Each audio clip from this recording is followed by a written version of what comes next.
Berbahagia, kami lanjutkan kembali dengan penyampaian materi yang kedua mengenai petikan pengalaman LKPS akademik yang disampaikan oleh Ibu Insinyur Maya Sarah STMT PhD IPM. Namun demikian akan kami bacakan atau sampaikan terlebih dahulu kurikulum vitae singkat dari Ibu Maya Sarah di Universitas Sumatera Utara, kemudian menyelesaikan program S2 Teknik Kimia di Institut Teknologi Bandung pada tahun 2000 dan pada tahun 2015 menyelesaikan program S3 Teknik Kimia di University Teknologi Malaysia. Kemudian dalam riwayat pengalaman kerja, mulai dari tahun 2000 sampai dengan sekarang sebagai dosen Teknik Kimia Universitas Sumatera Utara. Kemudian pada tahun 2005 sampai dengan 2007 sebagai Sekretaris Program Studi Ekstensi Teknik Kimia, kemudian Prodi D4 Teknologi Kimia Industri, Prodi S1 Reguler Teknik Kimia, dan tahun 2017 sampai dengan sekarang sebagai Ketua Departemen atau Prodi Teknik Kimia di Universitas Sumatera Utara. Saat ini beliau juga sebagai auditor mutu internal di Universitas Sumatera Utara dan juga sebagai asesor Lembaga Akreditasi Mandiri Teknik, dan juga saat ini beliau adalah sebagai anggota Komite Evaluasi dan Akreditasi LAM Teknik. Baik Bapak Ibu hadirin yang berbahagia, mari kita berikan tepuk tangan untuk Ibu Insinyur Maya Sarah, STMT PhD IPM. Dan kepada Ibu kami silakan untuk memaparkan materi hari ini. Baik. Assalamualaikum warahmatullahi wabarakatuh. Selamat pagi menjelang siang, Bapak dan Ibu semua. Yang kami hormati, Ibu Kepala LL Dikti Wilayah 3, yang dalam hal ini diwakili oleh Ibu Nursanti, Eskom, Mkom. Kemudian Bapak Rektor Ubara Jaya, Bapak Insinyur Jenderal Polisi Purnawirawan, Dr. Andes, Haji Bambang Karsono, SHMF. Bapak Wakil Rektor 1, Bapak Profesor Dr. Insinyur Hapsi MM, CMA MPM, Kepala Lembaga Penjaminan Mutu, Bapak-bapak dari LAM Teknik, dan Bapak-bapak dan Ibu perwakilan dari universitas dan prodi dari program studi keteknikan yang ada di wilayah LL Dikti wilayah 3. Bapak dan Ibu mungkin sekedar sharing pengalaman dalam hal pengisian dokumen LKPS ataupun laporan kinerja program studi untuk akreditasi LAM Teknik. Proses akreditasi di LAM Teknik, prodi yang akan mengikuti akreditasi itu diwajibkan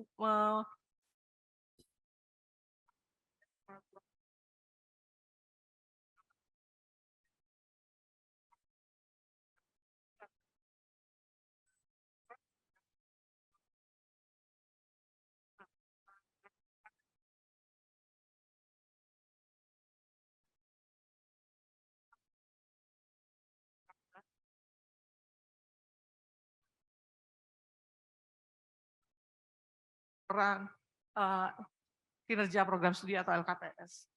Nah,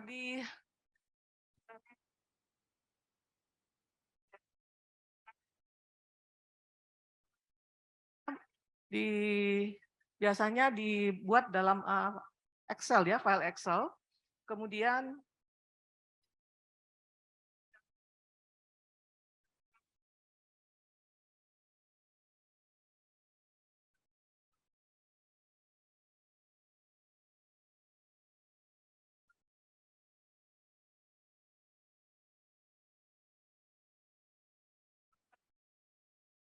adalah terkait dengan pengusul ya. Jadi nanti ada nama pengusul, kemudian tanggal ketika pengusulan, dan ada nanti TS. Nah, barangkali ini nanti sangat penting ya Bapak dan Ibu, yang perlu diperhatikan bahwa jangan sampai ada kesalahan dalam pengisian TS. Jadi TS ini adalah tahun akademik yang terakhir, yang penuh, yang terakhir sebelum pengajuan akreditasi dilakukan.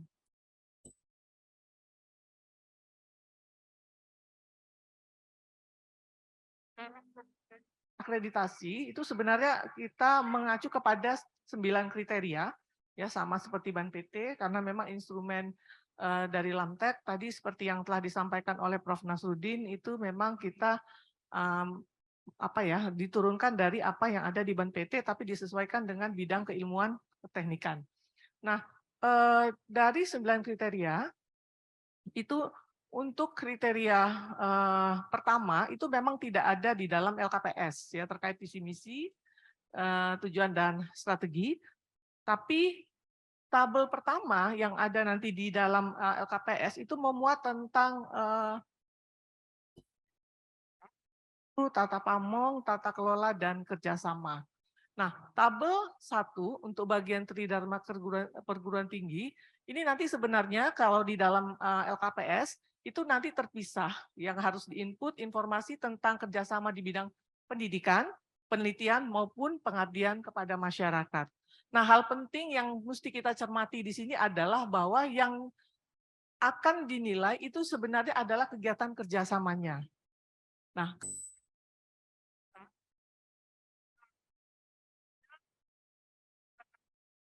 tetapi kerjasama kalau dia memang berbeda, dia bisa dibuat dalam tabel ini bisa diklaim dalam beberapa kali tergantung nanti tahun atau masa berlakunya kerjasama.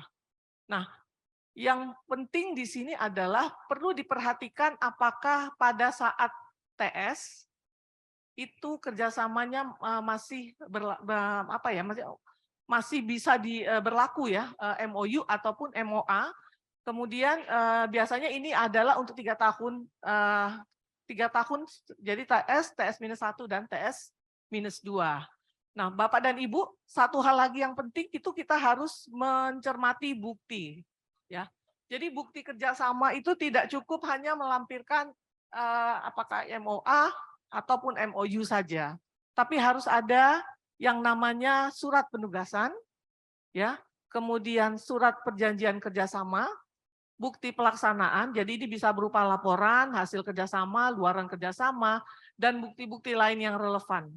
Nah, kalau yang lain seperti dokumen MOU dan MOA ini nanti barangkali dia tidak bisa menjadi bukti bukti yang penting ya, tetapi nanti kita akan lihat itu kaitannya dengan tanggal atau pelaksanaan daripada kerjasama. Nah, kemudian ya lanjut.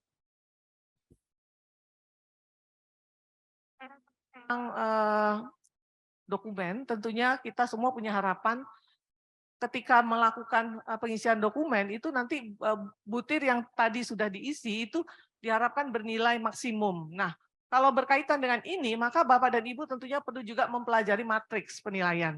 Ya, khusus untuk butir-butir yang ada dalam LKPS itu ada sedikit ya, barangkali mungkin hal yang barangkali bisa dijadikan acuan bagaimana supaya prodi itu nanti bisa mendapatkan poin maksimal.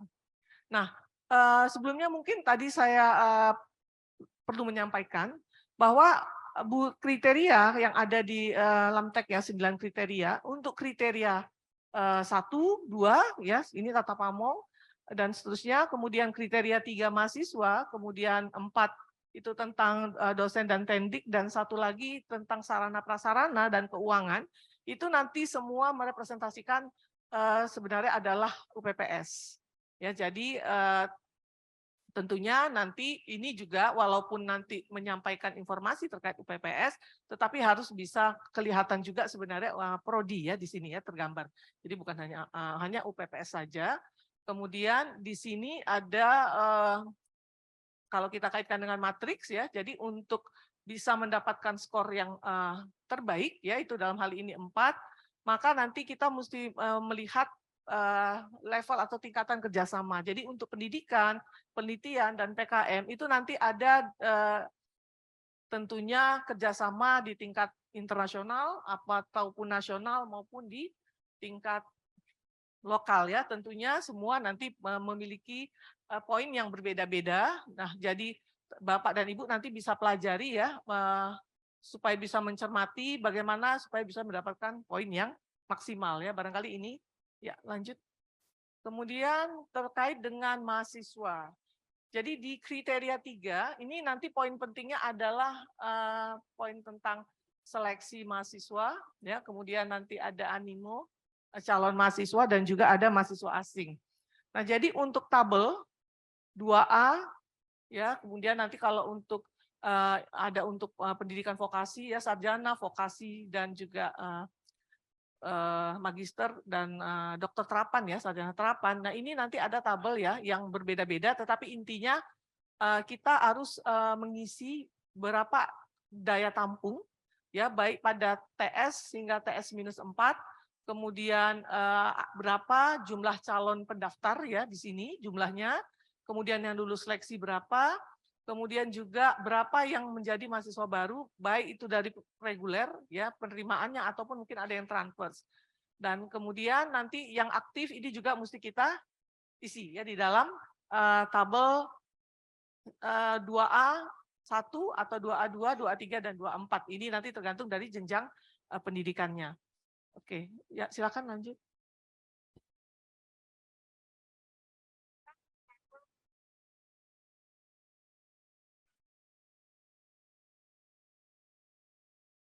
Nanti kita akan lakukan evaluasi, ya, bagaimana tentang metode rekrutmen dan keketatan seleksi, ya. Jadi nanti ada rumusan-rumusan tertentu, ya, yang ada di dalam matriks, ya, untuk penilaian.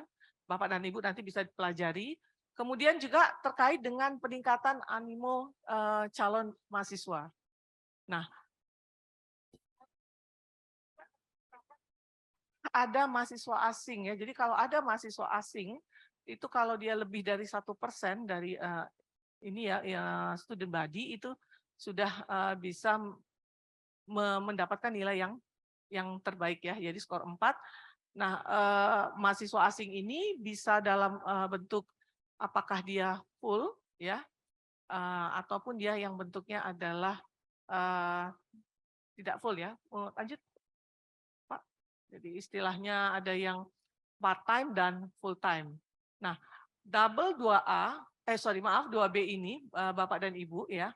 Ini barangkali nanti satu hal yang sering sekali menjadi temuan, ya, dari kami, ya, bahwa sering tidak diisi oleh prodi. Nah, kenapa? Karena dianggap karena judulnya hanya untuk mahasiswa asing dan dianggap karena di prodi tidak ada mahasiswa asing, maka ini dikosongkan. Padahal sebenarnya ini tetap harus diisi, kalaupun tidak ada mahasiswa asing, jumlah mahasiswa aktif ini ada datanya, data ini harus diisi, meskipun nanti tidak bernilai, ya. Ya, lanjut, Pak.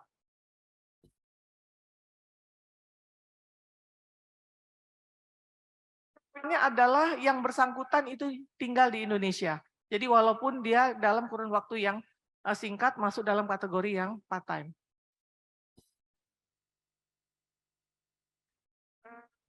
Berikut ini tentang profil dosen. Nah, jadi kita nanti harapkan prodi mengisi tabel 3A1.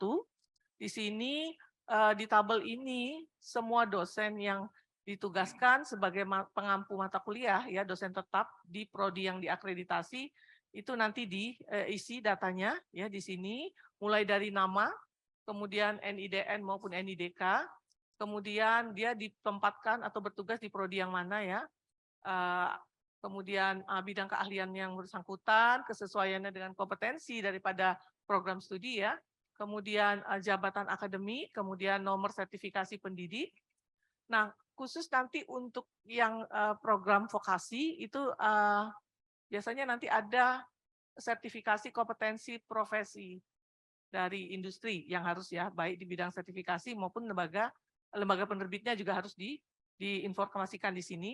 Nah, kemudian mata kuliah yang diampu pada program studi yang diakreditasi itu juga sudah mesti kita isi, ya, datanya, dan kesesuaian bidang keahlian dengan mata kuliah yang diampu.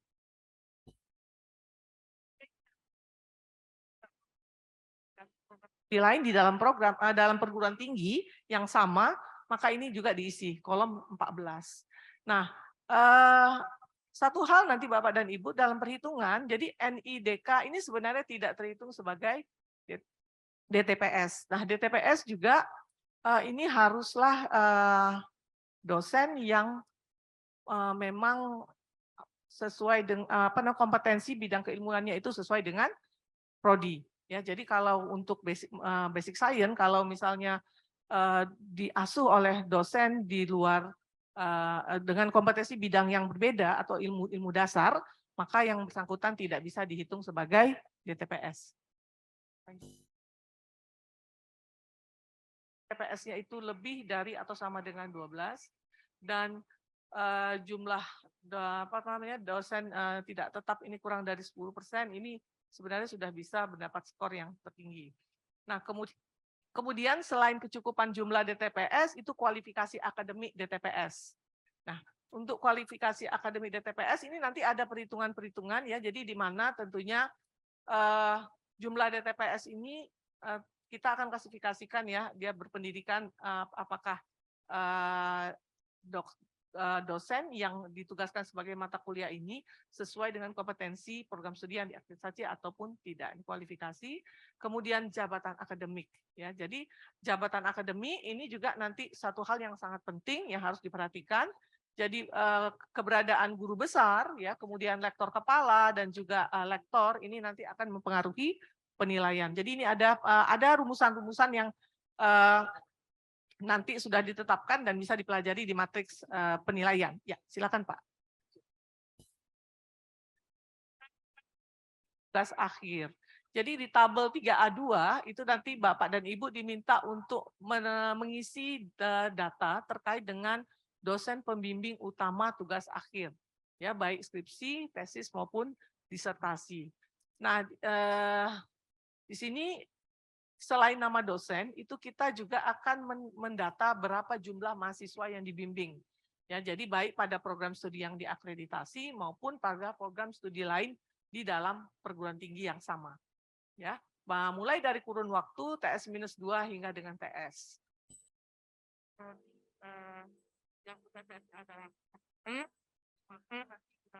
Dekan, sementara kalau yang prodi yang UPPS-nya adalah universitas, nanti tentunya ditandatangani oleh barangkali rektor ya atau wakil rektor 1.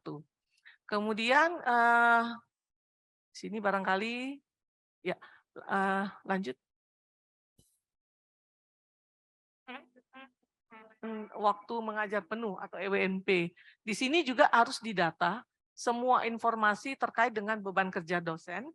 Ya, jadi dosen DTPS ya di sini ya, apakah dia DTPS atau tidak. Kemudian di sini ada nanti bagaimana beban dosen yang bersangkutan dalam hal pembelajaran dan pembimbingan ya. Kemudian penelitian, pengabdian kepada masyarakat dan tugas tambahan yang lain.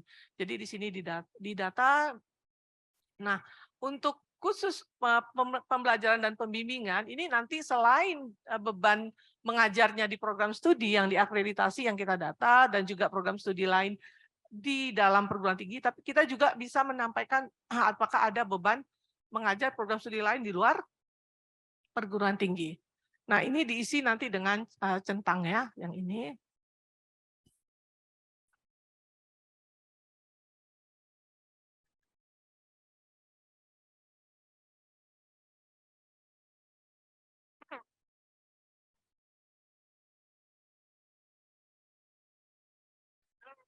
Tiga empat ya, jadi di sini dosen tidak tetap. Nah, dosen tidak tetap yang ada, apabila ada di dalam prodi, ini yang berkaitan dengan penugasannya sebagai pengampu mata kuliah program studi yang diakreditasi ini didata di sini.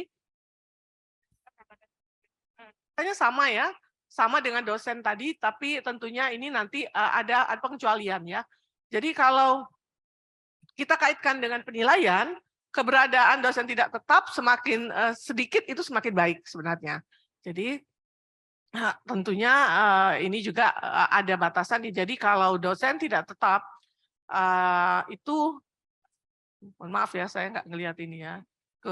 Kalau misalnya bisa hasil rasio antara jumlah dosen tidak tetap yang ditugaskan sebagai pengampu ya mata kuliah dengan dosen tetap itu tidak ada nol ya, atau kalau misalnya kita katakan tidak ada dosen, maka ini otomatis dia akan bernilai maksimum. Tapi ada batasan, dia diperkenankan dan biasanya kurang dari 1% ya. Ya, silakan lanjut.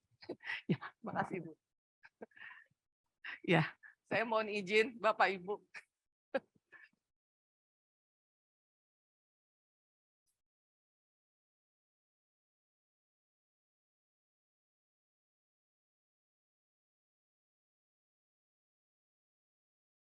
Baik.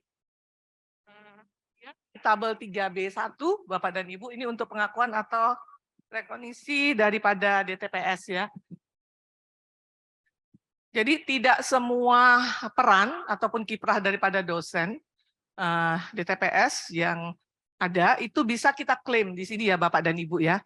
Jadi ada aturan-aturan nanti kalaupun di data diisi tetapi tidak masuk dalam kategori ya seperti ini ya kategori ini yaitu menjadi visiting lecturer kemudian atau visiting scholar ya di program studi perguruan tinggi terakreditasi A atau unggul atau program studi atau perguruan tinggi internasional berreputasi atau misalnya dia menjadi keynote speaker atau invited speaker pada pertemuan ilmiah tingkat nasional atau internasional, menjadi editor atau mitra bestari pada jurnal nasional terakreditasi atau jurnal internasional berreputasi ya pada bidangnya kesesuaian dan staf ahli atau narasumber di lembaga tingkat wilayah atau nasional atau internasional pada bidang yang sesuai dengan bidang prodi, maka ini sebaiknya tidak perlu diisikan. Tapi kalau memang ada, itu boleh nanti diisi. Biasanya tetap nanti harus ada bukti-bukti pendukung ya Bapak dan Ibu ya. Nah nanti biasanya asesor itu akan menilai dari bukti. Jadi silakan saja prodi mungkin mengklaim ya, tapi nanti akan dinilai apakah memenuhi kriteria ini ya. Jadi kalau dia memenuhi nanti tentunya ini bisa diakui sebagai atau direkognisi ya dan akan mendapatkan penilaian. Nah, apa-apa yang perlu diisi di sini tentunya adalah perlu juga kita perhatikan tahunnya ya. Jadi tahun ini nanti akan menentukan apakah masih masuk dalam range penilaian atau tidak. Ya, silakan lanjut Pak. Oke, ini mungkin ada sedikit ya. Saya rasa mungkin kalau untuk penilaian, jadi kalau ada lebih, jadi ada rasio RRD ya, jadi ada perhitungan-perhitungan ya. Jadi rasio daripada jumlah pengakuan atau prestasi ya, sesuaikan dengan jumlah DTPS. Kalau dia melebihi 0,5 di sini poinnya lebih atau sama dengan, maka dia otomatis bernilai 4. Ya, silakan Pak. Kemudian untuk penelitian DTPS, jadi di sini diisikan jumlah judul. Judul penelitian ya dengan sumber pembiayaan, apakah dari perguruan tinggi atau mandiri, atau lembaga dalam negeri, ataupun lembaga dari luar negeri. Jadi kalau dalam negeri ini di luar PT. Nah, dan juga di sini adalah apa ya, kita akan nanti lihat di total jumlah dalam 3 tahun terakhir ya. Jadi dari TS-2 sampai dengan TS. Ya, lanjut Pak. Ini mungkin begitu juga dengan pengabdian kepada masyarakat Bapak dan Ibu. Saya rasa ini cukup jelas ya. Silakan lanjut aja Pak. Nah, untuk publikasi, nah ini publikasi ilmiah DTPS. Jadi semua publikasi baik yang dipublikasikan di tingkat nasional pada jurnal nasional yang tidak terakreditasi, jurnal internasional, internasional berreputasi maupun seminar ya di wilayah lokal ya ataupun perguruan tinggi, nasional, internasional dan tulisan di media massa pada level lokal, nasional dan internasional itu bisa didata di sini. Jadi yang berkaitan dengan publikasi ilmiah dari DTPS, kemudian nanti ini ada perhitungan di sini ya. Tentunya yang internasional itu biasanya punya poin yang lebih tinggi daripada yang di tingkat nasional atau lokal. Ya, lanjut Pak. Nah, kemudian terkait dengan karya ilmiah DTPS yang disitasi dalam 3 tahun terakhir, ini nanti Bapak dan Ibu perlu mengisi tabel 3B6 ya. Nah, ini nanti mencantumkan nama dosen, kemudian judul artikel dan jumlah citasinya. Nah, ini juga tentunya harus apa ya diperhatikan juga ya tentu disitasi pada tahun kapan. Ya, silakan.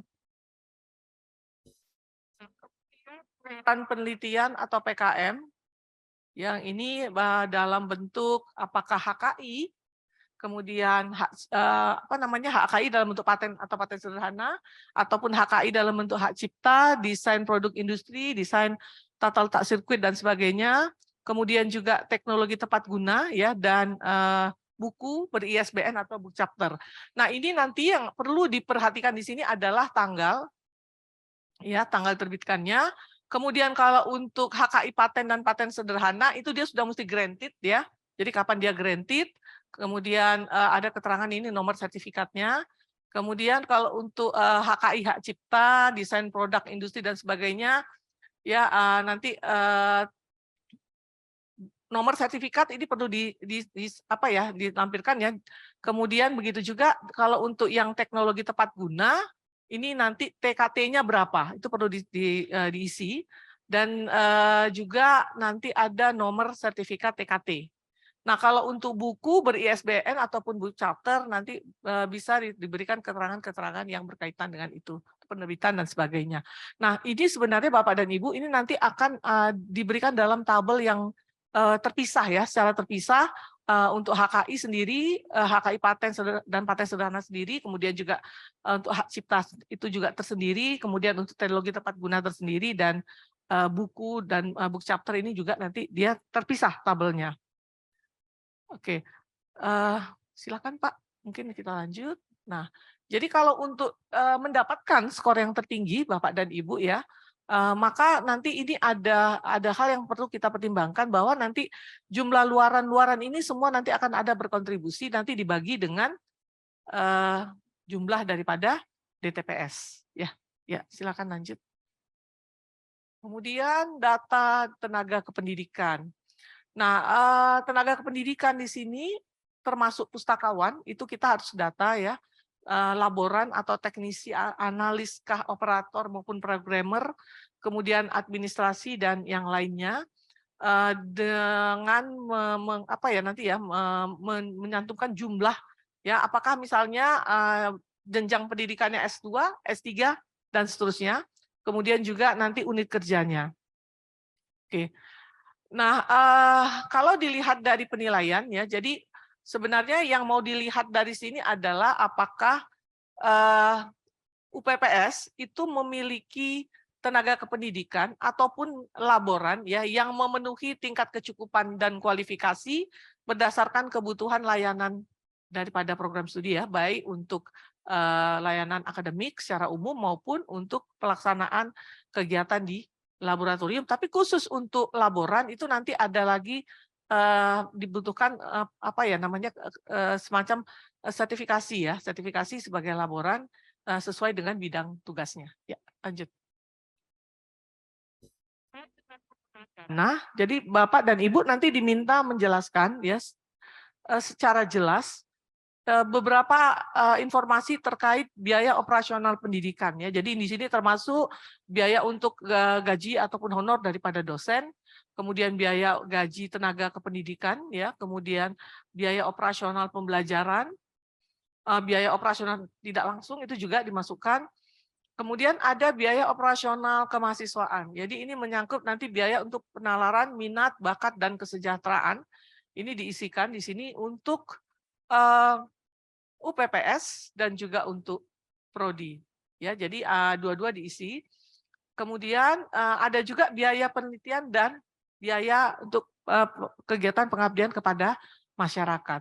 Nah, begitu juga nanti informasi tentang biaya SDM, investasi SDM, sarana dan prasarana. Nah, ya lanjut Pak. Yang kita perlu cermati di sini adalah Bapak dan Ibu untuk mendapatkan skor yang terbaik ya itu tentunya ada biaya operasional pendidikan minimum ya. Jadi biasanya DOP itu diharapkan lebih dari atau sama dengan 20 juta. Ya, nah ini tentunya nanti pembaginya adalah jumlah mahasiswa. Sementara untuk penelitian dan pengabdian kepada masyarakat, ini dia nanti dibagi dengan jumlah DTPS yang ada di prodi. Jadi kalau untuk penelitian itu sekitar lebih dari atau sama dengan 10 juta rupiah, sementara kalau pengabdian kepada masyarakat itu lebih dari atau sama dengan 5 juta rupiah. Nah, sementara terkait dengan realisasi investasi ya, tadi ya ada SDM, sarana prasarana dan sebagainya. Nah, ini kalau skor rata-rata butir tentang profil dosen ya dan sarana prasarana ini lebih dari sama dengan 3,5, maka skor ini butir ini akan otomatis bernilai 4. Jadi barangkali ini nanti mungkin perlu ya dijadikan perhatian ya, silakan. Lanjut, Pak. Baik. Kemudian tabel 4B ya tentang prasarana dan peralatan utama laboratorium ya di UPPS. Nah, di sini prodi wajib menyampaikan semua peralatan utama laboratorium yang digunakan. Jadi dibuat berdasarkan kepada laboratoriumnya ya, ada jumlah, kemudian ada nama alat ya. Kemudian nanti kepemilikannya juga perlu disampaikan apakah ini memang inventaris daripada UPPS ya atau mungkin barangkali sewa ya istilahnya atau kerjasama dan sebagainya. Kemudian kondisinya juga perlu disampaikan. Nah, terkait dengan logbook dan ini ada rata-rata waktu penggunaan dan sebagainya, nanti akan disampaikan lebih detail ya oleh Pak Era dalam sesi vokasi ya, karena ini terkait dengan vokasi. Ya. Nah, untuk data prasarana ini juga sama ya, apa-apa yang ada yang mendukung kegiatan pembelajaran ya, penelitian dan juga pengabdian pada masyarakat yang ada di universitas ini perlu didata ya. Begitu juga dengan fungsi, jumlah, luasannya, kemudian apa status kepemilikannya ya, apakah milik sendiri maupun sewa, dan kondisi baik dia terawat atau tidak. Nah, jadi untuk sarana dan prasarana ini nanti yang menjadi dasar penilaian itu adalah kecukupan, aksesibilitas, dan mutu dan sarana dan prasarana untuk bisa menjamin pencapaian pembelajaran ya dan meningkatkan suasana akademik. Jadi nanti penilaian didasarkan kepada ini. Ya, lanjut.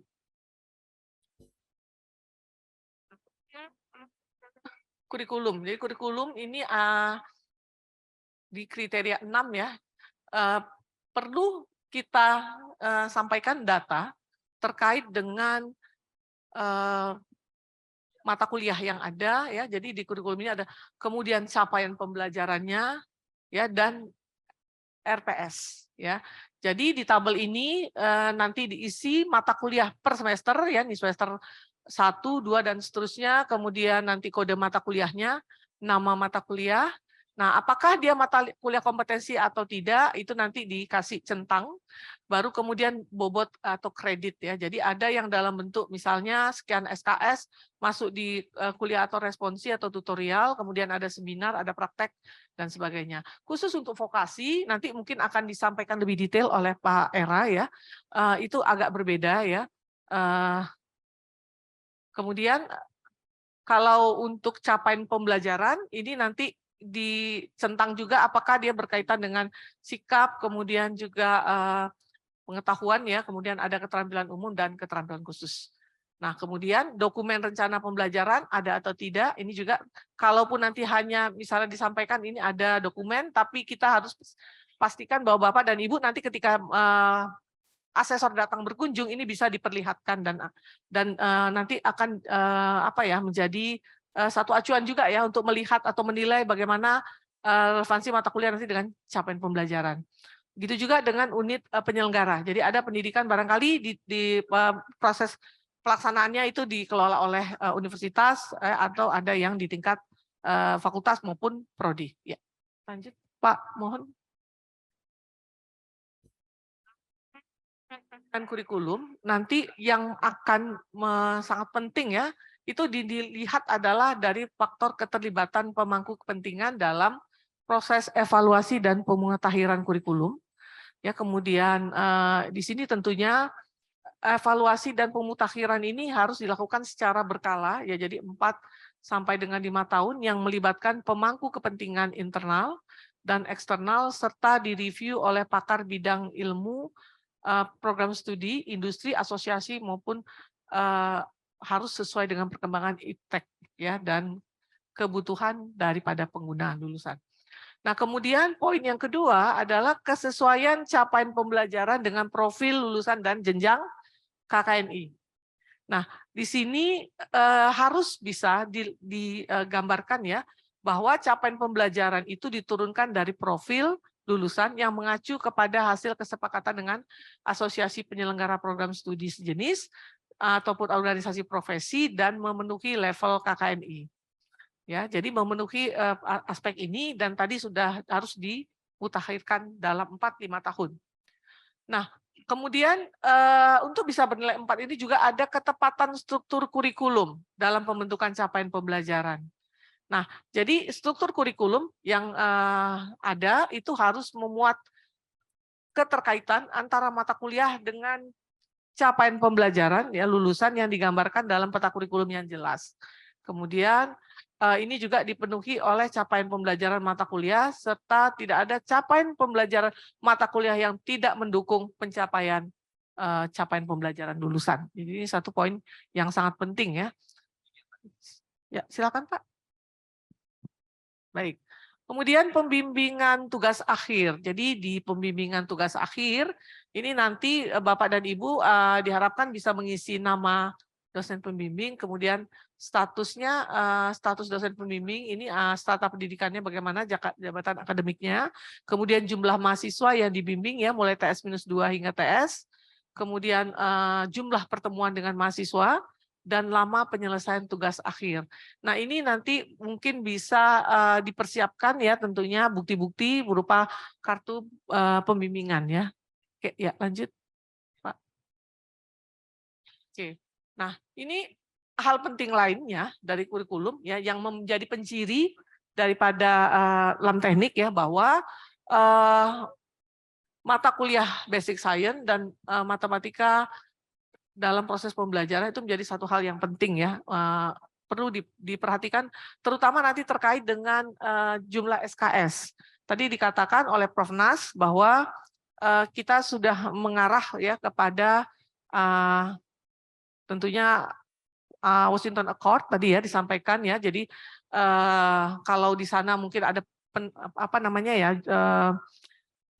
kalau kita katakan barangkali lebih ketat ya upayanya ya karena ada peningkatan jumlah ya persyaratan. Nah, kalau kita di sini memang masih 10%. Jadi harus dan biasanya itu kita setarakan dengan 25 SKS. Nah, jadi mata kuliah basic science matematika dalam proses pembelajaran ini nanti harus didata di sini pada semester berapa dan jumlah SKS-nya berapa. Dan nanti ini yang penting Bapak dan Ibu ya mesti dipersiapkan ada mata kuliah mungkin judul mata kuliah itu tidak langsung mengarah kepada basic science tapi kalau secara silabus gitu ya, itu dia sebenarnya memang basic science. Jadi kalau itu nanti barangkali dianggap basic science oleh prodi, maka harus dipersiapkan bukti-bukti pendukungnya ya untuk bisa memastikan bahwa mata kuliah tersebut adalah basic science. Ya, lanjut Pak. Nah, begitu juga dengan yang kedua, ini juga penciri daripada LAM teknik. Jadi ada capstone design dalam proses pembelajaran.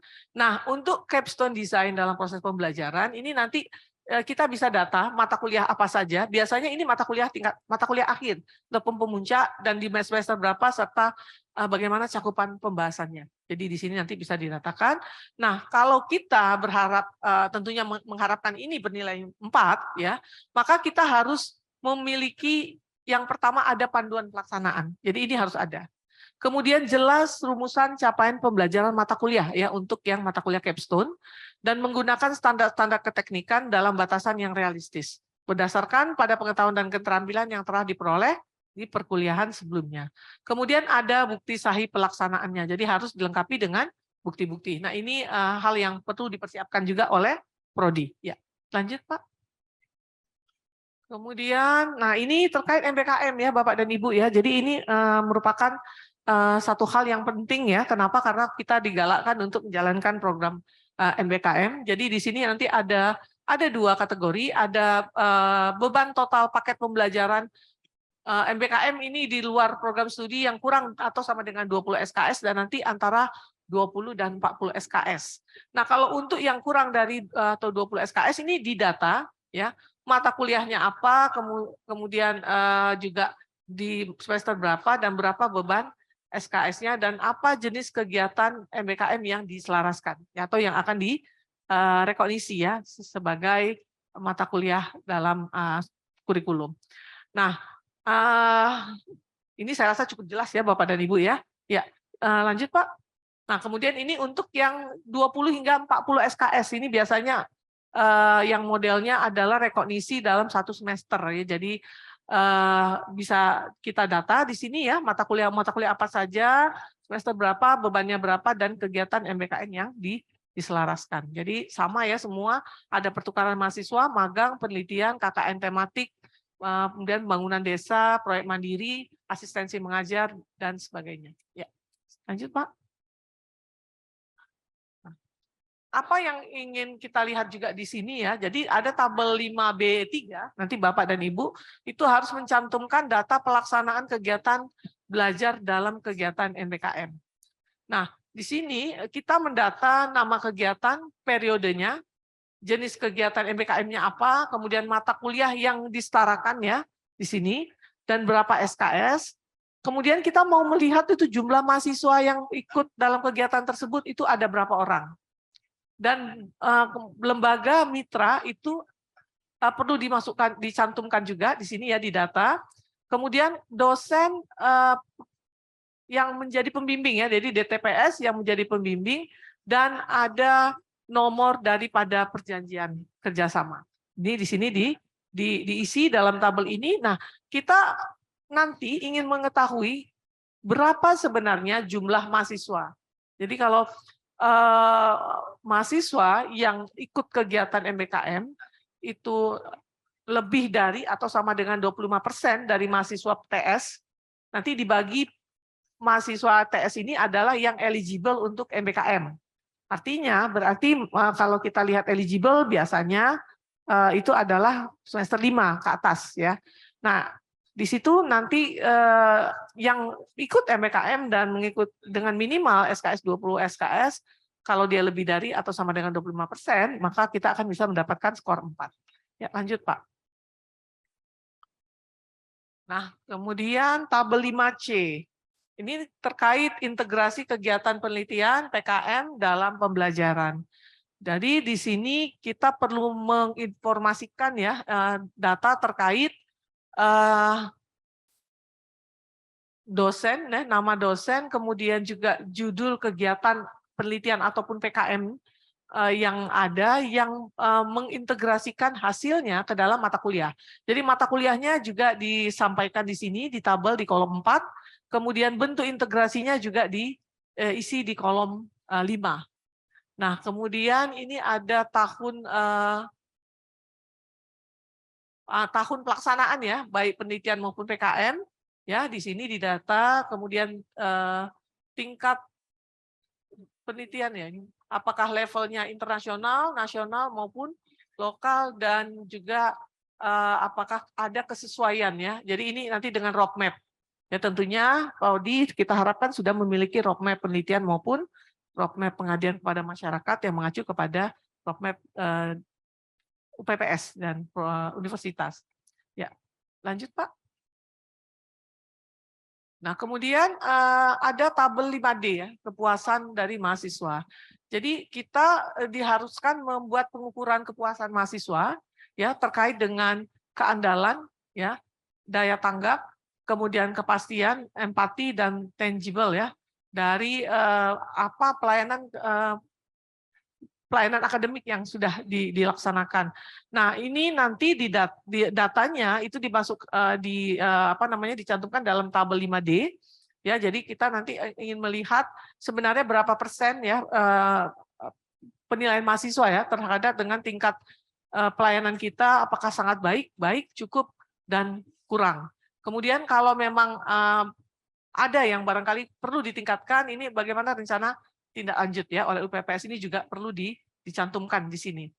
Nah, tentunya nanti ada rumusan tersendiri ya bagaimana bisa mendapatkan skor 4, tetapi yang pasti tentunya ini harus dipersiapkan oleh prodi ya.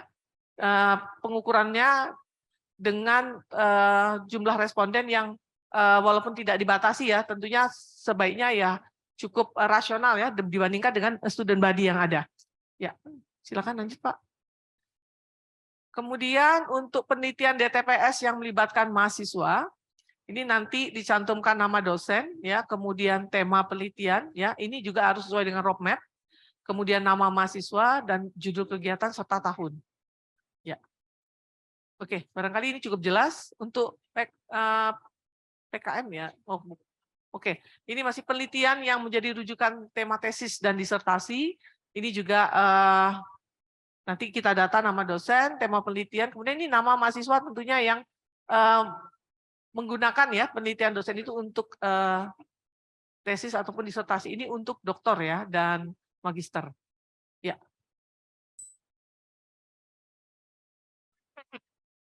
TPS yang melibatkan mahasiswa ini nanti perlu didata juga. Jadi sama dengan tadi untuk penelitian, maka PKM di sini kita harapkan tentunya yang sesuai dengan roadmap ya. Kemudian didata nama mahasiswa, judul kegiatan PKM dan tahunnya. Ya, lanjut Pak. IPK lulusan. Nah, di dalam tabel 8A IPK lulusan ini nanti Bapak dan Ibu diharapkan mengisi data jumlah lulusan sesuai dengan data 3 tahun terakhir ya, mulai dari TS-2 hingga TS, kemudian berapa IPK kumulatif, diambil nilai yang minimum, nilai yang maksimum di tahun tersebut, dan nilai rata-rata. Ya. Tabel 8B1 ini nanti memberikan informasi tentang prestasi akademik ya yang ada di prodi. Jadi di sini nanti diisikan kegiatannya apa saja, kemudian waktu perolehannya, kemudian ini levelnya di tingkat lokal kah, nasional atau internasional. Ya, dan prestasi yang dicapai. Di sini mungkin ada catatan ya Bapak dan Ibu ya. Jadi kalau kita harap ini mengarah kepada yang mendapat medali, kemudian juga kalau dia terkait dengan kompetisi, ya, pendanaan dan sebagainya, itu kalau yang nanti mendapatkan penilaian itu adalah yang sifatnya adalah kompetitif. Jadi pendanaan kompetitif itu bisa dimasukkan ke dalam prestasi akademik. Ya Pak, lanjut Pak. Nah, non akademik ini adalah prestasi, saya rasa tidak ada masalah ya. Ini adalah yang di luar dari akademik. Jadi kategorinya sama tadi. Ya, silahkan. Nah, kemudian masa studi, ya masa studi lulusan program studi. Nah, ini harus diisi ya Bapak dan Ibu. Nanti kalau ada misalnya seperti ini ada apa ya data-data diisikan. Nah, ini yang sering kami temukan adalah ada yang suka mengutak-atik ya. Jadi ini mohon jangan dikutak-atik ya, karena memang barangkali mungkin ada yang agak bingung ya dalam pengisian. Nah, ini intinya di input saja datanya, nanti kita berdasarkan tabel ini ingin mengevaluasi masa studi, kemudian juga terkait juga dengan persentase mahasiswa yang lulus tepat waktu dan persentase mahasiswa yang drop out ya. Ya, lanjut Pak. Ini ya, ini sama ya. Ya, ini S1 tadi vokasi ya, lanjut. Nah, kemudian waktu tunggu ya. Kalau waktu tunggu juga ini nanti jumlah lulusan berapa, lulusan yang terlacak berapa, kemudian lulusan terlacak dengan waktu tunggu mendapatkan pekerjaan ini nanti diklasifikasi ya, apakah kurang dari 6 bulan sudah mendapat pekerjaan atau dari 6 hingga dengan 18 bulan atau lebih dari 18 bulan. Ini didata. Ya, lanjut Pak. Itu juga dengan kesesuaian bidang kerja. Ini juga nanti diisi. Nah, di sini nanti kita mesti melihat ya, apakah lulusan yang terlacak itu tingkat kesesuaian dengan bidang kerjanya itu rendah, sedang, atau tinggi, ya sesuai dengan komposisi atau bidang keilmuan. Ya. Nah, ini nanti juga kita bisa mengacu kepada profil lulusan ya, apakah pekerjaan tadi sesuai ya dengan profil lulusan yang telah direncanakan dalam kurikulum. Nah, ya lanjut Pak. Itu saja. Kemudian tempat kerja, ini juga tempat kerja. Kita data jumlah pengguna lulusan, kemudian jumlah lulusan yang terlacak, dan ini lokasi. Ya, apakah di lokal, kemudian nasional maupun internasional. Jadi ini terkait dengan perusahaan dan juga lokasi kerja. Ya. Nah, kemudian publikasi ilmiah mahasiswa ini sama dengan dosen tadi di data publikasi ilmiah mahasiswa mulai dari jurnal nasional tidak terakreditasi sampai dengan tulisannya di mass media. Ya, 3 tahun terakhir. Kemudian ini presentasi atau publikasi ilmiah. Jadi tabel 8F2 ini diharapkan bisa memberikan informasi tentang pagelaran atau pameran atau presentasi atau publikasi ilmiah ya yang dilakukan oleh mahasiswa 3 tahun terakhir. Ya, saya rasa ini cukup jelas ya. Lanjut Pak. Nah, baru kemudian karya ilmiah yang disitasi, jadi nama mahasiswanya, judul artikelnya, dan jumlah sitasi. Ya, ini sama. Dengan dosen dia juga bisa diklaim di sini. Ya, lanjut Pak. Nah, kemudian produk jasa yang dihasilkan mahasiswa yang diadopsi. Nah, ini nama, produk jasa, dan deskripsinya, serta bukti-bukti. Ini bukti-bukti juga harus disertakan. Boleh lanjut, Pak? Ya, kita cepat saja. Nah, begitu juga dengan luaran penelitian atau PKM yang dihasilkan. Jadi ini sama dengan yang dosen tadi. Jadi kalau ada dosen melibatkan mahasiswa dalam kegiatan penelitian atau PKM yang luarannya adalah menghasilkan HKI maupun teknologi tepat guna dan buku ajar, ini bisa didata di sini. Ya. Lanjut Pak. Ya. Ya, lanjut Pak. Ini. Nah, kemudian ini yang bagian penjaminan mutu. Jadi ada tabel 9A terkait evaluasi dan pengendalian sistem penjaminan mutu. Bapak dan Ibu di sini nanti diminta untuk mendata ya standar SNDIKT yang ada di prodi ya. Jadi terkait dengan ketersediaannya, bagaimana pelaksanaannya, kemudian monitoringnya, umpan balik ya. Ini apakah ada atau tidak ada. Jadi diisi ada atau tidak ada karena ini nanti akan diverifikasi pada saat visitasi atau AL. Ini di sini yang biasanya kita cantumkan di sini ini harus bisa mencerminkan prinsip PPEPP ya yang berjalan di prodi maupun UPPS. Ya. Ini sama ya. Jadi ini dokumen yang sama tadi sampai dengan 24 nanti. Satu slide lagi. Jadi 24 SNDIKT itu. Ya. Lanjut Pak. Terkait dengan ketersediaan dokumen atau sistem penjaminan mutu internal, di sini disampaikan adakah dokumen-dokumen seperti kebijakan SPMI, manual SPMI, standar SPMI, dan formulir SPMI. Didata di sini nomor dan tanggal dokumen, dan ini nanti harap dipersiapkan untuk bisa diverifikasi ya pada saat AL. Ya. Lanjut Pak, saya rasa cukup demikian ya informasi terkait dengan LKPS Bapak dan Ibu. Jadi nanti kalau ada hal-hal yang kurang jelas bisa ditanyakan di sini ataupun nanti bisa dicek juga melalui website kami. Demikian, terima kasih banyak. Assalamualaikum warahmatullahi wabarakatuh.